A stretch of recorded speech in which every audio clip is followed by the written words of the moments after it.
The soldier who became a criminal to destroy a gang from the inside.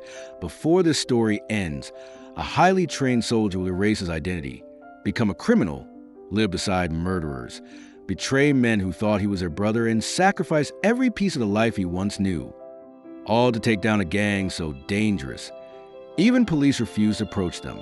This is the true story of how one soldier infiltrated one of America's most violent biker gangs, and how the mission nearly consumed him. William Queen grew up in a world that valued strength, discipline, and loyalty.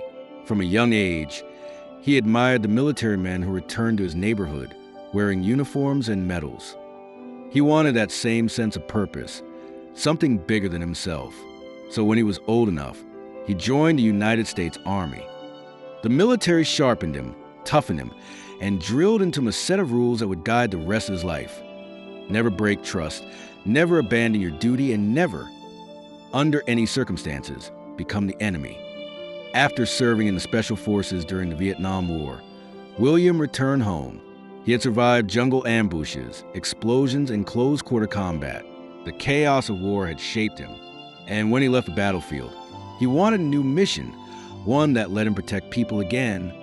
He joined law enforcement, eventually becoming an agent for the Bureau of Alcohol, Tobacco, Firearms, and Explosives, the ATF. His job was dangerous, but manageable until the day everything changed. One morning, his supervisors called him in. They closed the blinds. They locked the door. Their faces were serious. They laid out the problem. A violent biker gang was expanding fast, the Mongols Motorcycle Club. The gang was known for drugs, weapons trafficking, kidnappings, beatings, and murders. Any attempt to investigate them had failed. They were too paranoid, too violent, too unpredictable. Every informant they sent turned up too scared to continue, or ended up in the hospital. Law enforcement needed someone who could infiltrate the gang so deeply, so convincingly, that the Mongols would never suspect him. They needed someone disciplined, courageous, and willing to live a double life for as long as it took. They needed someone who could handle danger. Not just physical danger, but the kind that makes you question who you are. And they chose William. It wasn't a request. It was a mission, and he accepted it. First, he needed a new identity. He became Billy St. John, a lone drifter with no family, no friends, no past. He grew his hair out, stopped shaving, bought worn-out biker clothes, and learned how to talk like the men he needed to infiltrate. He bought a Harley, practiced a biker lifestyle, and spent weeks mastering the slang, the attitude, and the swagger. But the hardest part wasn't the bike or the clothes. It was preparing to break the one rule he had lived by his entire life. He would have to act like a criminal. Billy St. John was nothing like William Queen. Billy had a temper. Billy drank too much. Billy had no respect for authority. And Billy had no problem getting his hands dirty. The transformation was complete. Now, he had to get in. He began by showing up at biker hangouts, bars, garages, and rundown motels where the Mongols spent their nights. He didn't approach them. He waited for them to approach him. He drank alone, acted irritated, and looked like someone who had gotten in fights before, and was willing to do it again. Eventually, one member noticed him. They talked bikes. They talked trouble. And they talked about the kind of work Billy could do. It was the first crack in the door. Now, he had to push it open. He was invited to a Mongols event, a chance to earn their trust. But trust in the Mongols wasn't earned with words. It was earned with loyalty, obedience, and sometimes with crime. During the prospect phase, new recruits were humiliated, tested, and used the gang's dirty work. If the gang needed a getaway driver, the prospect did it. If someone needed to transport illegal guns, the prospect did it. If a member got into a fight, the prospect jumped in. It wasn't optional. For William, who was still a soldier at heart, these moments were agony. He watched violent assaults and couldn't intervene. He stood by while drugs were sold. He heard men brag about robberies and could do nothing but nod like he approved. For William, who was still a soldier at heart, these moments were agony. He watched violent assaults and couldn't intervene. He stood by while drugs were sold. He heard men brag about robberies and could do nothing but gnaw like he approved. His entire life, he had lived by the law. Now he had to pretend to break it. Each time he participated in a crime to protect his cover, he felt another piece of his old self slipping away. But if he refused, the gang would see through him instantly, and the consequences would be fatal.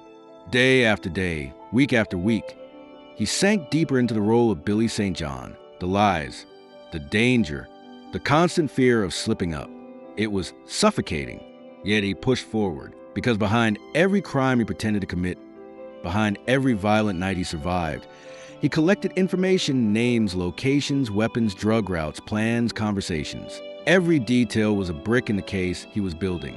But the deeper he went, the more the gang trusted him. The Mongols began to treat him like family. They invited him to private gatherings. They confided their secrets. Some even told him about their childhoods, their parents, their heartbreaks. And William, isolated undercover and living a lie, began to feel a dangerous truth. These men, criminals or not, were becoming his world. There were nights when he forgot he was an agent. Nights when he laughed with the men he was supposed to bring down. Nights when he wasn't sure whether he was still William Queen or if he had become Billy St. John. This blurred line was one of the mission's darkest dangers, losing yourself. But reality always returned, sometimes brutally. One night, a gang member viciously beat his girlfriend. Her face was split open, bleeding badly. William wanted to stop it, to intervene, but exposing himself meant canceling the mission and possibly dying right there. Instead, he picked up a needle and thread and stitched the woman's face shut himself. She cried. He apologized, and he went home that night feeling sick, wondering how much longer he could live this double life. Still, he pushed forward. He wasn't just collecting evidence anymore. He was building a case strong enough to take down the entire gang. The ATF waited, watching, recording everything he sent them. They needed one thing: enough evidence to launch a sweeping crackdown. And after 28 months, more than 2 years of living as a criminal, William finally had it. The day of reckoning came quietly.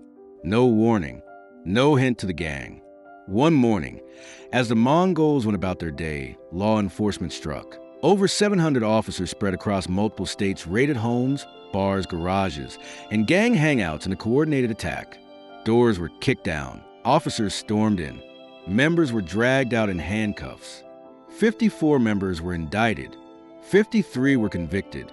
The mission was a success, but success came with a devastating cost. When William's true identity was revealed, the men who once called him brother felt betrayed. Some swore revenge. Some put out threats. And suddenly, William, the soldier who had sacrificed everything, had to disappear. He was moved into hiding. His name became a liability. His old life was gone. But even after the threats faded, something deeper lingered. The psychological wounds of living a lie for too long. When your life becomes an act, how do you return to your real self? William struggled for years.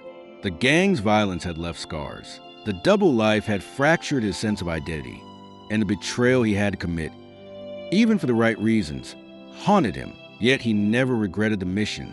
Because he accomplished the impossible, he infiltrated one of America's most violent gangs. He lived among them, he survived them, and he dismantled them. But the price he paid was steep. He had to become the enemy he swore to fight. He had to abandon the very principles he lived by. He had to sacrifice his identity, his peace, and his safety. This is the cost of undercover work at its deepest level.